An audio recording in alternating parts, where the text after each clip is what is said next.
আসসালামু আলাইকুম ওয়া রাহমাতুল্লাহ। আজ এই ভিডিওতে আলোচনা করার চেষ্টা করব, অনেক ভাই অনেক সময় প্রশ্ন করে থাকে, ভাই জিন থেকে কি আমরা একবারে রক্ষা পাবো না? জিন থেকে বাঁচার কি কোনো উপায় নাই? জিন আমাদের শেষ করে দিল, জিন আমার জীবনকে একবারে শেষ করে দিচ্ছে। পারিবারিক ভাবে, অর্থনৈতিক ভাবে, মানসিক ভাবে এতই ডিপ্রেশনে চলে গেছি যে কোনোভাবেই কুল কিনারা পাচ্ছে না।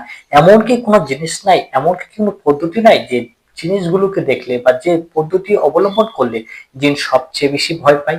সে ভয় পাওয়ার কারণে সে নেক্সট টাইমে আসবে না। তাই যারা এরকম ধরনের মানসিকতা নিয়ে বারবার এই প্রশ্নগুলো করেন, তাদের উদ্দেশ্য বলে থাকি, জিন সবচেয়ে 4টি জিনিসকে বেশি ভয় পায়। কোন 4টি জিনিসকে ভয় পায়? যদি আপনি আজকে এই ভিডিওটি দেখেন, তাহলে কিন্তু সেই আপনি সকল প্রশ্নের জবাবটা পেয়ে যাবেন এবং এই 4টি জিনিস আপনি সংগ্রহ করে অ্যাপ্লাই করতে পারেন। তো আপনার যে বিষয়গুলো যদি আপনি জানতে চান, অবশ্যই আপনাকে এই 4টি বিষয় মনোযোগ সহকারে শুনতে হবে। আপনারা দেখছেন জিন পরি ও কালো জাদুর একটি ইউটিউব চ্যানেল। আমি সঙ্গে রয়েছি মোহাম্মদ সিকে ফরহাদ রেজা। আল্লাহ তাআলার নাম এবং আল কোরআন। কেউ যদি আল্লাহ তাআলার নাম একবার উচ্চারণ করে, জিন এতই ভয় পায় যে আপনি কল্পনা করতে পারবেন না। যদি লক্ষ্য করে দেখবেন, আমি বেশিরভাগ ভিডিও শুধু আল্লাহু আকবার বলে শুধু একবার চিৎকার দিয়েছি, দেখবেন যে জিনের কান্না করে একবারে যত কষ্ট পাওয়া সেই শুরু করেছে। কিন্তু শুধু আপনি যদি এই সঠিকভাবে সঠিক নিয়মে আমল করতে পারেন এবং কোরআন সুন্নাহ আলোকে আপনি আয়াতগুলো মেনে আপনি প্রয়োগ করতে পারেন, তাহলে কিন্তু এটা হচ্ছে সবচেয়ে বড় অস্ত্র। এই কোরআনই হচ্ছে সবচেয়ে বড় অস্ত্র, আল্লাহর নাম।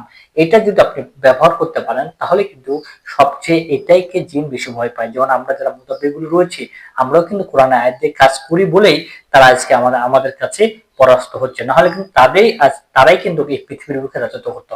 প্রথমটা হচ্ছে আল্লাহর নাম এবং আল কোরআন। দ্বিতীয়ত হচ্ছে মুত্তাকি ব্যক্তি। আপনি যদি ভালো একজন পরিষ্কার ব্যক্তি হয়ে থাকেন, মুত্তাকি ব্যক্তি হয়ে থাকেন, তাহলে সবচেয়ে আপনাকে বেশি ভয় পায়। আপনার কাছে যেত সে ভয় পেয়ে থাকে বা কখনো সে কাছেও যাবে না। 3 নম্বর হচ্ছে পবিত্রতা। আপনি যদি পবিত্রতা অর্জন করেন, সবসময় থাকার চেষ্টা করেন, উজু অবস্থায় থাকার চেষ্টা করেন, হঠাৎ করে জিকির করার চেষ্টা করেন, তখন কিন্তু দেখবেন যে আপনি পবিত্রতা অবলম্বন করার কারণে আপনার কাছে, আপনার সংস্পর্শে জিন আসতে পারছে না। 4 নাম্বার যে বিষয়টা রয়েছে সেটা হচ্ছে যে লোহার ধাতব বা লোহার যে কোনো হতে পারে, যা ছোট চাকু হতে পারে, লোহার পেরেক হতে পারে। আপনি যদি আপনার বিছানার মধ্যে রাখেন, এই জিন সবচেয়ে বেশি ভয় পায়। এটা কিভাবে ভয় পায়?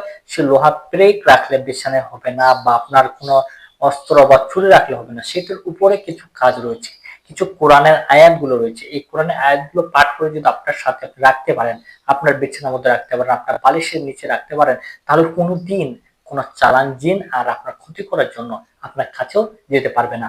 তো যেটা হচ্ছে, আপনি কি করবেন, লোহার পেরেক অথবা যদি বড় থাকে এখানে লোহার চাকু হতে পারে, বা যে কোনো ধরনের লোহার যে জিনিসগুলো আপনি ইউজ করে থাকেন, তো সেটা আপনি কি করবেন, সূরা ফাতিহা 3 বার পাঠ করবেন, 3টা ফু দিবেন এবং আয়াতুল কুরসি আপনি 21 বার পড়বেন, 21টা ফু দিবেন। যদি আপনি ফু দিতে পারেন, এভাবে যদি ফু দিয়ে আপনি বালিশের নিচে রেখে দেন, তাহলে কিন্তু জিন আপনি যতক্ষণ ঘুমাবেন আর জিন আপনার কিন্তু ক্ষতি করতে পারবে না, ক্ষতি থেকে বিরত থাকবে।